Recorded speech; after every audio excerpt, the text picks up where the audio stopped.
In the rolling hills outside Enugu, where red earth met tall palm trees and the wind carried the smell of roasting corn, there lived a man named Obinna Nwoye. Obinna was not born wicked. As a young man, he was known as hardworking and quiet. He apprenticed under traders at Ogbete Market, waking before dawn, returning home long after sunset, his hands cracked from lifting bags of rice and beans. Yet, no matter how hard he worked, success refused to stay with him. Whenever Obinna saved money, something happened. A fire would burn his stall. A dishonest partner would disappear. A sickness would drain his savings. People whispered. Some people are not meant to rise, they said. Maybe his chi is sleeping, others murmured. By the time Obinna turned 40, his mates had built houses, married their daughters, and driven cars that shone under the sun. Obinna, however, still rented a single room with a leaking roof. Envy grew quietly in his chest. One evening, after another business failure, Obinna wandered into a nearby village beyond the city, a place people avoided after sunset. There, he met an old man whose eyes seemed to look through skin and bone. "You are tired," the old man said without being asked. Obinna froze. "I can see hunger following you," the old man continued, "but hunger can be chased away if you are willing." Obinna swallowed. Willing to do what? The old man leaned closer and whispered words that made the wind go still. "There is a shortcut to wealth, but shortcuts demand payment." Obinna hesitated. "I want success, not trouble." The old man smiled sadly. "All wealth comes with trouble. The question is whether you will carry it or it will carry you." That night, Obinna did not sleep. At first, Obinna resisted the thought. He prayed, he fasted, he tried again. Another shop, another trade. It failed. Desperation is a dangerous teacher. Obinna returned to the old man. What followed was a dark agreement, one Obinna convinced himself he could control. He told himself it was destiny. He told himself the world was unfair. He told himself he would stop after one time. The first act broke something inside him.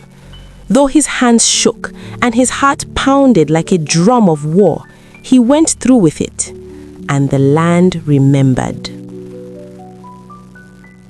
Soon after, Obinna's business changed. Customers flooded his shop. Goods sold before sunset. Money came faster than he could count. Within 2 years, Obinna built a mansion on the outskirts of Enugu. He wore expensive clothes. People bowed when he passed. They called him Chief Obinna. But at night, peace evaded his house. Obinna dreamed of eyes watching him. He heard footsteps where no one stood. Sometimes he woke screaming, feeling cold fingers around his neck. Still, greed whispered, "Just one more." And so, the terrible acts continued. Each time his wealth grew, each time his soul shrank. In nearby communities, people began to notice something strange. Young girls went missing. Families cried unanswered cries. The land felt heavy. An old woman in one village said, "The earth is drinking something it does not like." The elders consulted the oracle. What the oracle revealed shook them. The blood is close, very close. All signs pointed toward a wealthy man whose success came too quickly, whose shadow did not behave like other shadows. They said nothing at first. They watched. Obina's downfall began with a child.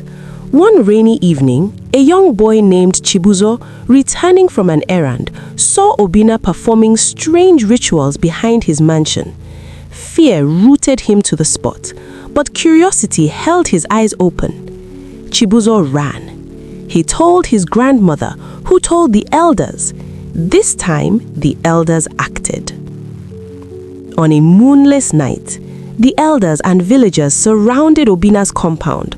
Drums beat, not in celebration, but in warning. Obina tried to run, but the ground betrayed him. The truth spilled like broken clay pots. The charms were found, the secrets exposed, the blood called out. Obina fell to his knees. For the first time since his wealth arrived, Obina wept, not quietly, but like a child who had lost his way. "I was hungry. I was tired of being nothing," he cried. The elders answered calmly, "Being poor is not a crime, but stealing life is," one said. Obina confessed everything. He begged, but some debts cannot be returned with tears. Obina was stripped of his titles. His wealth was seized. His mansion became silent. In the end, he lived the rest of his days as a broken man, wandering from village to village, warning young men. There is no wealth that does not ask questions. If it comes too fast, ask what it ate on the road. Until today, elders in Enugu tell this story by firelight and say, riches built on blood will always leak. The land forgets nothing, and regret is loudest when it comes last.